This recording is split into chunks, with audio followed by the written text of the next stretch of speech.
Hello students of class 12 আমরা আগের ভিডিওতে আলোর প্রতিসরণ অধ্যায়টি শুরু করেছি। এটা হচ্ছে তার সেকেন্ড পার্ট।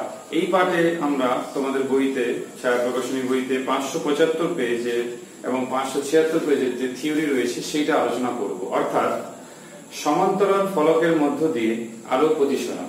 তোমরা ক্লাস 10 এ এই সমান্তরাল যে কাঁচ ফলক রয়েছে তার মধ্যে যে আলো আপতিত হওয়ার পর নির্গত হওয়া যে পরস্পর সমান্তরাল থাকে, শুধুমাত্র পার্শ্ব সরণ ঘটে কিন্তু কোন রকম চ্যুতি ঘটে না, তো সেইটা তোমরা কিন্তু দেখেছো। কিন্তু পার্শ্ব সরণের রাশিমালার প্রমাণ সেটা কিন্তু দশম শ্রেণীতে ছিল না। তো আমরা দুটো কাজই করব, যেটা দশম শ্রেণীতে ছিল সেটা তাড়াতাড়ি পড়ে নেব, এবং সেই পার্শ্ব সরণের রাশিমালা যেটা আমাদের এইচএস এক্সামিনেশনে ইম্পর্টেন্ট রয়েছে, তো সেইটা আমরা কমপ্লিট করবো এই ভিডিওতে। আর ওর কিছু গাণিতিক উদাহরণ বইতে রয়েছে, সেগুলো কোনগুলো ইম্পর্টেন্ট সেগুলো বলবো। তো সবচেয়ে প্রথমে আমরা কাঁচের ফলকটা অঙ্কন করে নেব। সাপোজ আমাদের এইখানে কাঁচের ফলকটা রয়েছে, সাপোজ এরকম একটা কাঁচের ফলক রয়েছে যার নাম দিলাম এ বি সি ডি। এর বেদ হচ্ছে স্মল টি। বইতে যেরকম নাম রয়েছে আমি সেরকমই আঁকবো, যাতে করে তোমাদের কোন রকমই সমস্যা না হয় বুঝতে। এরপর আপতিত যে রশ্মিটা সেইটা আমি এঁকেছি, এইটা বইতে নাম রয়েছে পি কিউ, আমি সেই নামটাই দেব পি এবং কিউ। তো স্বাভাবিকভাবে এখানে আমাদের অবিলম্ব থাকবে। আপতন কোণ I1 ধরলাম। লঘু মাধ্যমের যদি আমি বায়ু মাধ্যম ধরি, তাহলে মাধ্যম 1 2 আবার মাধ্যম 1, তাহলে বায়ু, এটা কাঁচ আবার বায়ু। তাহলে আপতন কোণ স্বাভাবিকভাবে লঘু থেকে ঘন মাধ্যমের দিকে আসছে, তার প্রতিসরণ হবে তাহলে এইভাবে যাওয়া উচিত ছিল, কিন্তু সে যাচ্ছে কিভাবে, এইভাবে যাচ্ছে। আবার আমরা এখানে আগের বারের মতো এইখানে আমরা অবিলম্ব টেনে নিলাম, যেরকম বইতেও রয়েছে। সে অবিলম্ব টানার থেকে আবার দেখো ঘন থেকে লঘুতে যাচ্ছে, তাহলে অবিলম্ব থেকে দূরে সরে যাবে। তাহলে আমি এটা অন্য কালিতে ড্র করে দিচ্ছি, বুঝতে সুবিধা হবে। এরকম। আর এইখানে আমরা একটা লম্ব টেনে নিচ্ছি, যাতে করে আমরা বুঝতে পারি যে কতটা পার্শ্ব সরণ হয়েছে। তো আমরা ডায়াগ্রামটা আর একটু এদিক করলে তোমরা স্কেলে আনবে, মানে এটা যেভাবে আমি এঁকেছি তো ওইভাবেই আঁকতে হবে, যেহেতু তোমরা যখন স্কেলে আনবে তাহলে একটু বুঝতে সুবিধা হবে। আমরা শুধুমাত্র দেখো একটা পার্শ্ব এরকম হচ্ছে, এটা পার্শ্ব সরণ হচ্ছে আর কি। তো এই ক্ষেত্রে দেখো আমরা যে কোণগুলোর যে নাম দেবো, এখানে যেরকম I1 দিয়েছি, তো এখানে এটার নাম দিচ্ছি R1। আর যে এই কোণটা তোমরা দেখতে পাচ্ছ, এই কোণটার নাম দিচ্ছি R2, আর এই কোণটার নাম দিচ্ছি I2। তোমরা বইতেও দেখো এরকমই নামকরণ করা রয়েছে। আর এই বিন্দু হচ্ছে R, আর এটা হচ্ছে S। তাহলে PQ হচ্ছে আপতিত রশ্মি, QR হচ্ছে আমাদের প্রতিশ্রুত রশ্মি, আবার RS ও প্রতিশ্রুত রশ্মি কিন্তু অন্য মাধ্যমে। তাহলে বায়ু থেকে কাঁচ, যদি বায়ু ধরি আমি এটা, তাহলে কাঁচ থেকে আবার বায়ু। তো এই হচ্ছে মোট প্রতিসরণ ঘটনা। আর এইখানে একটা অবিলম্ব ড্র করা হয়েছে, একটা লম্ব, সেটা হচ্ছে RX। এই RX হচ্ছে পার্শ্ব সরণ। তো তার আগে যে কাজটা আমরা করব সেটা হচ্ছে এই মাধ্যম এবং এই মাধ্যম, মানে কিউ বিন্দুতে প্রতিসরণ এবং আর বিন্দুতে প্রতিসরণ নিয়ে স্নেলের সূত্র কিংবা স্নেলের সমীকরণটা প্রয়োগ করব, যেটা তোমরা বইতেও দেখতে পাবে 576 পেজে রয়েছে। তো সবচেয়ে প্রথম যে কাজটা করব সেটা হচ্ছে কিউ বিন্দুর জন্য, ঠিক আছে? তাহলে কিউ পয়েন্টে কি হচ্ছে, কিউ পয়েন্টে যদি স্নেলের সূত্র লাগানো হয় তাহলে A new G, A for air, G for glass, মানে এটা A G আবার A, ঠিক আছে? তাহলে A নিউ জি সমান কত হবে? Sign i1 by sine r1, এটা করলাম আমরা।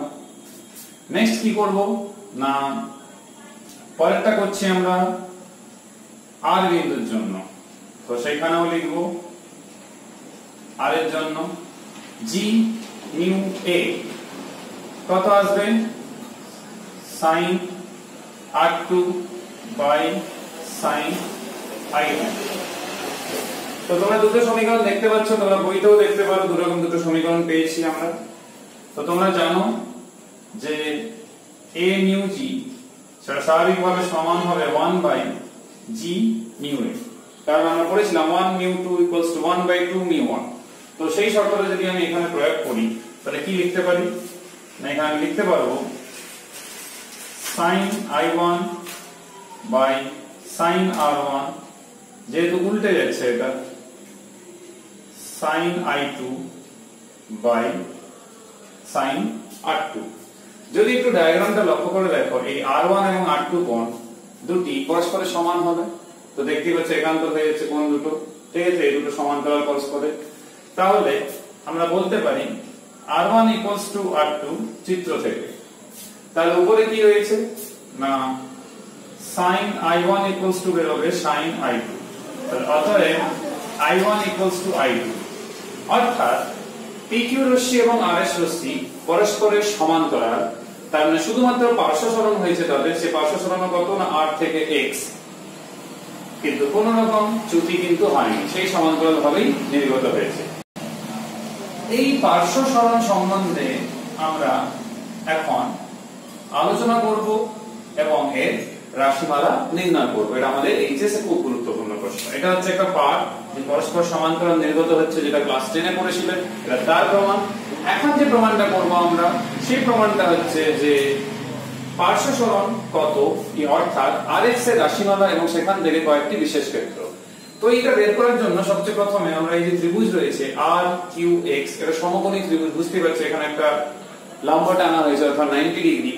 তাহলে আমরা এখানে লিখতে পারি পার্শ্ব সরণ বের করার ক্ষেত্রে যে sin r q x সমান কত হবে না, এই কোণটা আমরা চাইছি sin আবার, তো লম্ব দেখতে পাচ্ছ এখানে, তো লম্ব হচ্ছে rx আর অতিভুজ হচ্ছে qr।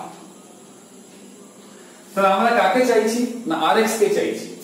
তাহলে এখান থেকে পরের লাইনে লিখবে, আমি এখানে এই জায়গাটুকুর মধ্যে করতে চাইছি কারণ আমি এক্সপ্রেশন গুলো মুছবো না, ওগুলো কাজে লাগবে বিশেষ ক্ষেত্রে। তাহলে rx সমান কত হবে qr sin r q x। তোমরা বইতেও দেখবে যে rx ইকুয়ালস টু এই এক্সপ্রেশনটা রয়েছে। তো এবারে আসা যাক এই r q x, এই কোণটা সমান কত না, দেখো এই কোণটা i1, তাহলে এই গোটা কোণটাও i1 ই হবে, ঠিক আছে। তার মানে এই কোণটা কত হবে i1 মাইনাস r1। তো এখানটা লিখে নেব আমরা qr sin i1 minus r1। এইবার আমাদের লক্ষ্য হচ্ছে qr টা বের করা। তো qr যদি বের করতে হয়, আমাদের এখানে একটা ত্রিভুজ আছে, এর একটা নাম দিয়ে দিই এখানে t, তোমাদের বইতেও সম্ভবত t নামই রয়েছে। তো qtr এটা 90 ডিগ্রি, এটা হচ্ছে সমকোণী ত্রিভুজ। তাহলে আমরা যদি এইখান থেকে এই qr টা বের করার চেষ্টা করি তাহলে কিন্তু আমাদের কাজ হয়ে যাবে। সেটা আমরা কিভাবে বের করব না, এর জন্য আমরা ব্যবহার করছি cos r1, এখানে রয়েছে cos r1। তাহলে ভূমিবেগ অতিভুজ, তাহলে আমরা এই ক্ষেত্রে দেখতে পাচ্ছি ভূমি কত qt, তাহলে qt বাই qr, তার মানে qr equals to cos qr equals to qt মানে কত বেগ, বেগ কত ধরা হয়েছিল স্মল t, তাহলে small t by cos r1। তাহলে এই qr এর মান আমি এখানে বসাতে পারি এবারে, তাহলে t by cos r1 sin i1 minus r1। তো দেখবে তোমরা বইতেও সমীকরণ নাম্বার 1 এইটাই আছে, t by cos r1 into sin i1 minus r1। এবার আমরা কাজ করব sin a minus b formula এখানে অ্যাপ্লাই করব। তাহলে কত লিখতে পারি, rx equals to t by cos r1 আর এখানে আসবে sin i1 into cos r1 minus cos i1 into sin r1।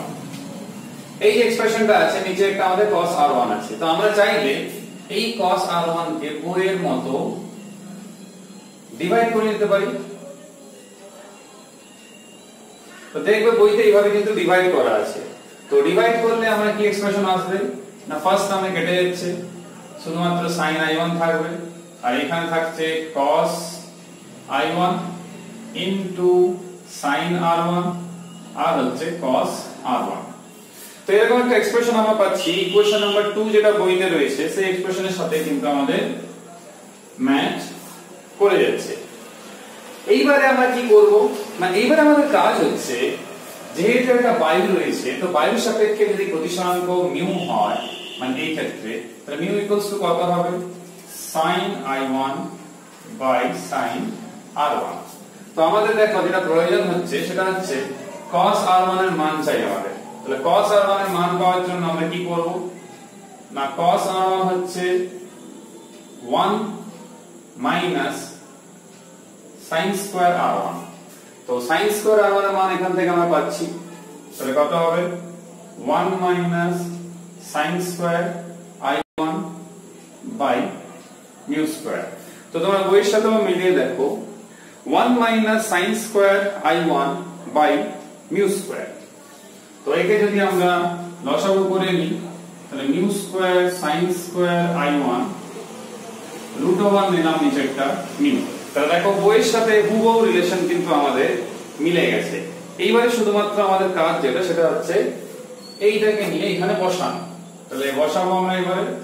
তাহলে rx ইকুয়ালস টু কত পাচ্ছি, t থাকছে বাইরে, এইখানে sin i1 থাকছে মাইনাস cos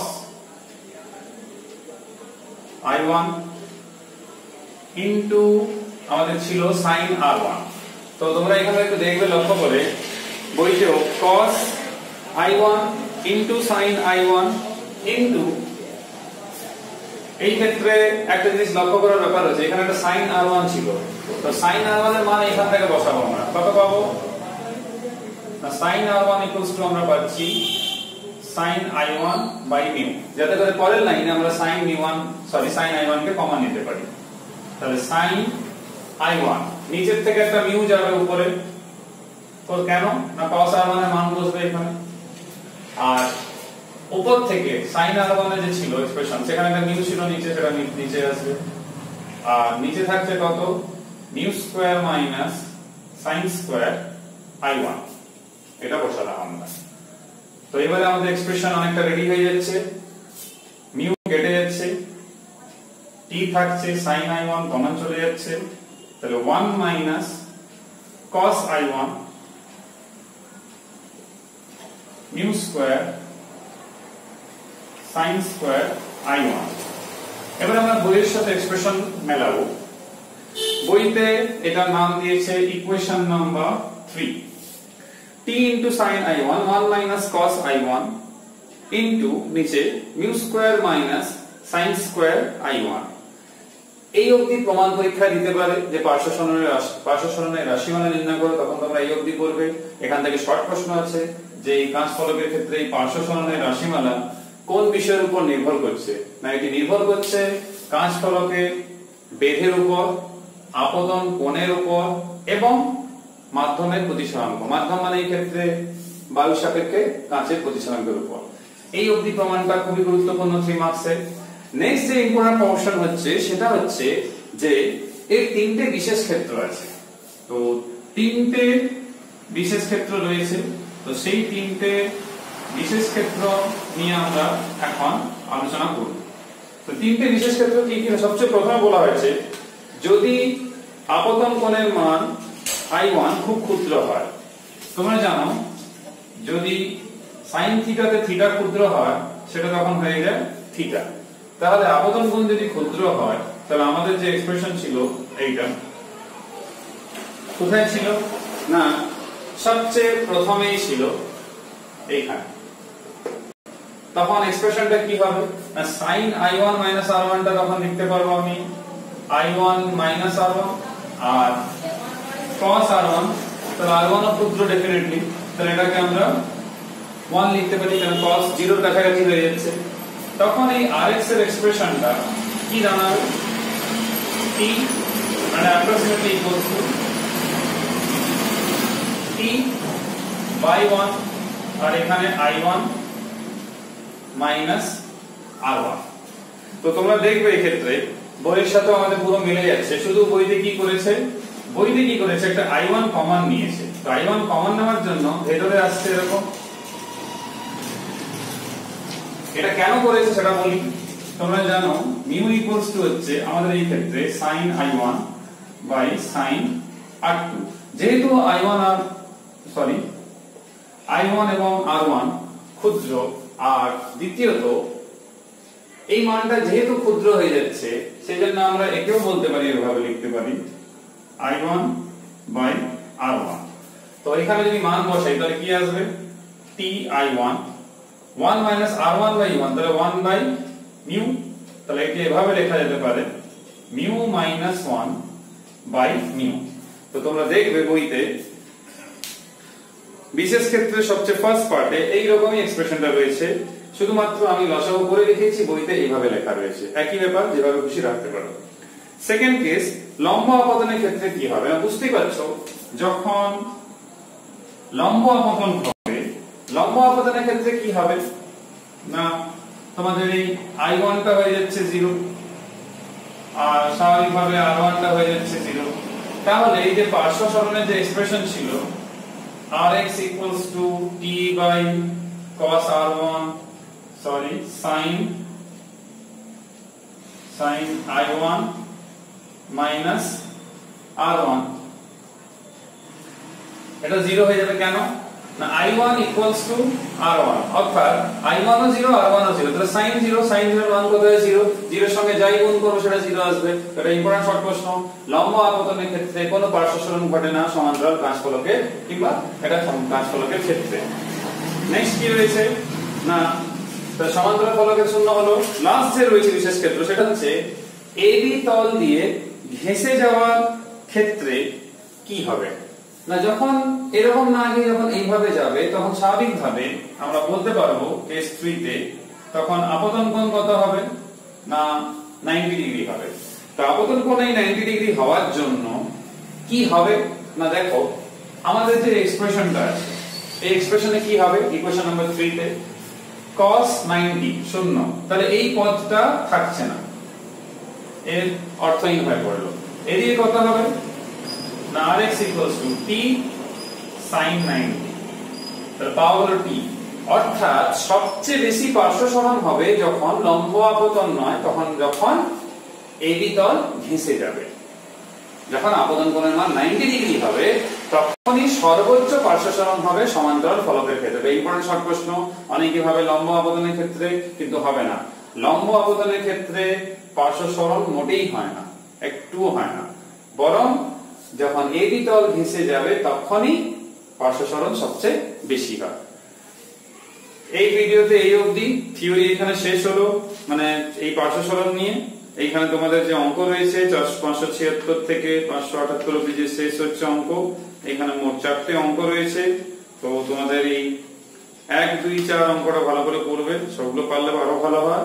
আমরা পরের ভিডিওতে পরপর রাখা কয়েকটি সমান্তরাল মাধ্যমের মধ্য দিয়ে আলোর প্রতিসরণ নিয়ে আলোচনা করব। সবাই সুস্থ থাকবে, ভালো থাকবে। নেক্সট ভিডিওতে দেখা হবে। Till then, by.